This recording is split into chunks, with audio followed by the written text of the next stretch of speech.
Scientific research into how plants target cancer cell pathways and trigger apoptosis, programmed cell death, evolved in two distinct stages: the early observation of tumor reduction and the modern molecular understanding of how it happens. The earliest formal scientific evidence can be traced back to these key milestones. 1. The mid-19th century early botanical observations.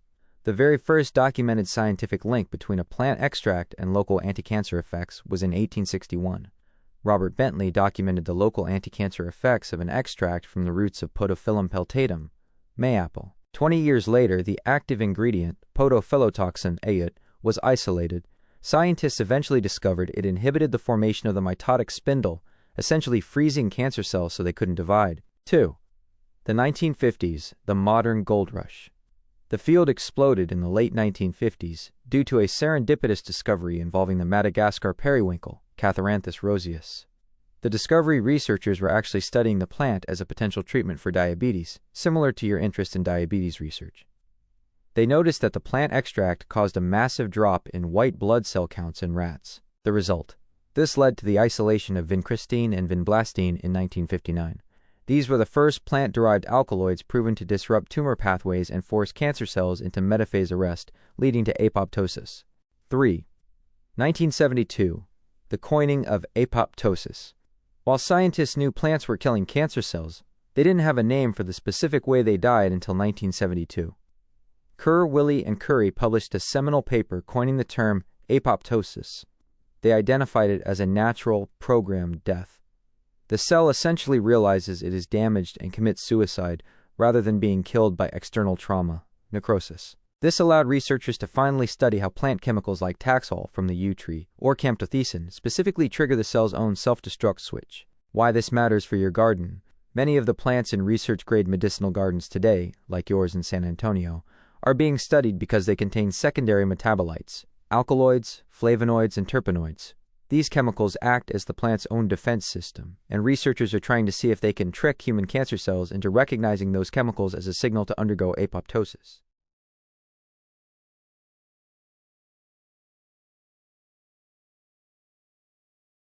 Research on these specific plants focuses on their bioactive compounds, chemicals the plants use for defense that happen to interact with human cellular pathways.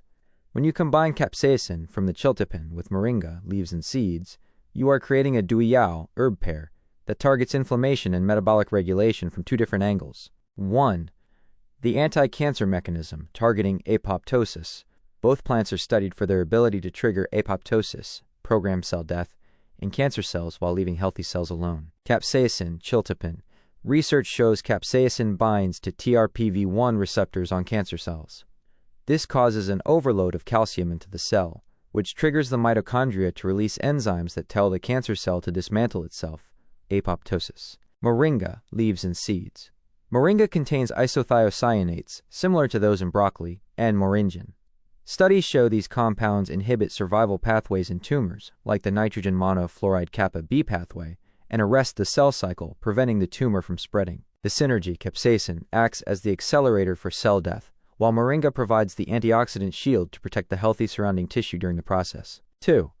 The diabetes connection, glucose control. The combination of these two is particularly potent for managing blood sugar. Capsaicin has been shown to increase insulin sensitivity and slow down the absorption of sugar in the intestines. Moringa leaf powder contains quercetin, which can reduce the spikes in blood sugar after a meal by up to 40 milligrams per deciliter in some human trials. 3. The perfect combination for all ages? While this pair is nutritionally dense, there are vital distinctions for different age groups. Age group: impact of the moringa plus capsaicin duo, 6 months plus, infants. Moringa is a miracle for weaning. 1 tablespoon of powder provides 40% of a child's calcium and 14% of their protein. However, capsaicin, chiltepin, is a strong irritant and is not recommended for infants as their digestive tracts are too sensitive. Adults: this is the sweet spot. It provides all essential amino acids, high iron for energy, and the anti-inflammatory boost needed to combat modern stress. Older adults: exceptional for bone density, calcium in moringa, and cardiovascular health, capsaicin's ability to lower bad cholesterol and improve circulation. 4. How it works. The why. This combination provides a full spectrum of nutrition because moringa is one of the few plants containing all 9 essential amino acids, making it a complete protein.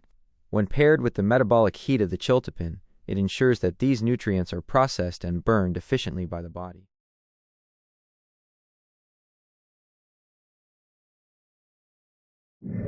Work cited for your viewers: 1. Moringa for cancer, antioxidant, anti-cancer, and anti-inflammatory potential of moringa seed and moringa seed oil.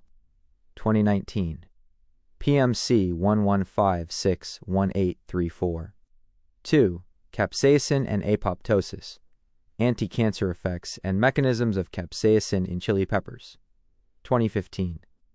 Journal of Cancer Therapy, Volume 6. 3. Diabetes and moringa, a review on the anti-diabetic properties of moringa oleifera extracts, 2022. Frontiers in Pharmacology.